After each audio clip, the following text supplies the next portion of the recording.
Elm Street is more than just a name. It's an idea, a symbol of dread woven into the fabric of horror history. The name alone conjures images of razor-sharp claws, a burnt face, and the unrelenting terror of nightmares bleeding into reality. Wes Craven's 1984 masterpiece, A Nightmare on Elm Street, gave us Freddy Krueger, a villain who became an icon of horror. But what if I told you that the film's inspiration didn't come solely from the imagination of a filmmaker? What if the roots of Elm Street's nightmare were grounded in chilling urban legends, eerie real-life events, and stories that leave us questioning where the line between fiction and reality truly lies?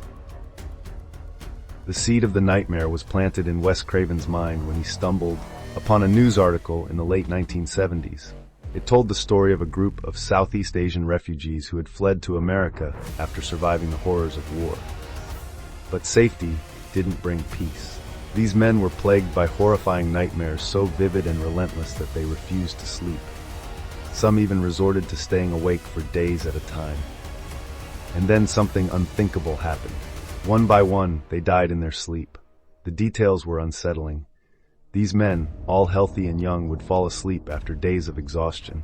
They'd scream, thrash violently, and then suddenly stop breathing. Medical professionals were baffled. There was no explanation, no physical cause of death. This phenomenon, later called sudden, unexplained nocturnal death syndrome, left a trail of grief and unanswered questions. For Craven, it was the perfect storm of terror. The idea that something as innocent as sleep could become a death sentence. But the nightmare didn't end there. Craven was haunted by another childhood memory, one that would shape Freddy Krueger himself. As a boy, Craven lived in a neighborhood where Elm Street could be any street, a quiet tree-lined road hiding dark secrets. One night, young Wes looked out his window and saw a man staring up at him. The stranger wore a fedora and had a sinister grin, one that seemed to promise malice. Instead of walking away, the man stepped closer, locking eyes with the terrified boy. Craven ducked out of sight, his heart pounding. When he dared to look again, the man was still there, grinning. That encounter etched itself into Craven's memory, a living embodiment of evil that would later become Freddy Krueger. Freddy's clawed glove, one of the most recognizable weapons in horror history, also has a chilling backstory. Craven wanted Freddy to have a weapon that felt primal, something tied to our most ancient fears. The design was inspired by animals, particularly predators like bears and tigers. But the idea of blades as extensions of Freddy's fingers wasn't just about creating a menacing image. It tapped into something deeper, a fear of being hunted, of something lurking just beyond the edge of light. The name Freddy Krueger wasn't random either. It carried a personal sting for Craven. As a child, he was bullied by a boy named Fred Krueger, a name that would later become synonymous with terror. By naming his villain after his childhood tormentor, Craven turned his fear into power, creating a character who embodied the darkness lurking in all our pasts. But the story of Elm Street doesn't stop with Craven's inspirations. The film resonated with audiences because it tapped into universal fears, fears that had already been explored in countless urban legends. One such legend tells of the sleep demon, a shadowy figure said to visit people in their dreams. This entity, known by many names across cultures, is often described as a dark figure that sits on the chest of its victim, suffocating them. The feeling of being paralyzed, unable to scream or move, is eerily similar to what Freddy's victims experience. Another chilling tale that echoes through Elm Street is the legend of the Hat Man. Stories of this shadowy figure, often described as wearing a wide-brimmed hat, have been reported across the globe. The Hat Man appears at night, standing at the foot of your bed or in the corner of your room, watching silently. While he doesn't always attack, his presence is enough to instill paralyzing fear. Sound familiar?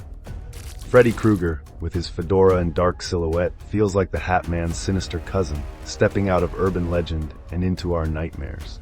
The idea of nightmares as a battleground isn't new either. Many cultures have their own versions of dream demons. In Filipino folklore, there's the Bati-Bat, a vengeful spirit that sits on a sleeper's chest, causing them to suffocate. In Scandinavian lore, the Mara is a spirit that torments people by riding their chests as they sleep, leading to nightmares so intense they can drive a person mad. These stories, passed down through generations, tap into the same primal fear that Craven brought to life in Elm Street. The fear that sleep, our most vulnerable state, can be infiltrated by something dark and malevolent. The house on Elm Street, the heart of the nightmare, is also steeped in symbolism. It's the quintessential suburban home, a place meant to represent safety and normalcy. By turning it into a battleground for unspeakable horrors, Craven shattered the illusion of safety, showing that evil could invade even the most ordinary spaces. This idea is deeply rooted in urban legends, where seemingly normal locations often hide dark secrets. Even the theme of children's innocence being corrupted has roots in real-life fears and legends. Freddy Krueger, a former child killer, represents the ultimate violation of trust and safety. His existence as a dream demon who preys on teenagers is a chilling twist on the classic boogeyman archetype, a figure parents warn their children about, a shadow lurking just outside the light. As A Nightmare on Elm Street grew into a franchise, the legends surrounding it only deepened. Fans began to share their own eerie experiences tied to the films.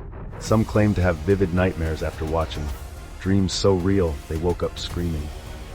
Others reported strange occurrences, like objects moving on their own or the feeling of being watched. While these stories might be dismissed as overactive imaginations, they add another layer to the film's legacy.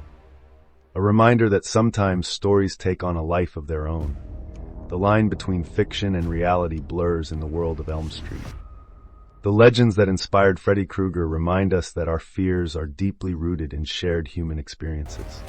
Whether it's the unexplained deaths of the Southeast Asian refugees, the Hat Man standing in the shadows, or the age-old tales of dream demons, these stories tap into something primal, something universal. And perhaps that's why A Nightmare on Elm Street continues to haunt us. It's not just a story about a man with claws who kills you in your dreams. It's a story about the power of fear, about how the things we can't explain, those whispers in the dark, the shadows at the edge of our vision, can take on a life of their own. It's a reminder that nightmares aren't just something we leave behind when we wake up. Sometimes they follow us, lingering in the corners of our minds, waiting for the lights to go out. As you turn off the lights tonight, remember this. Elm Street isn't just a place. It's an idea, a fear, a nightmare that lives in all of us. And as long as we dream, Freddy will be there, waiting.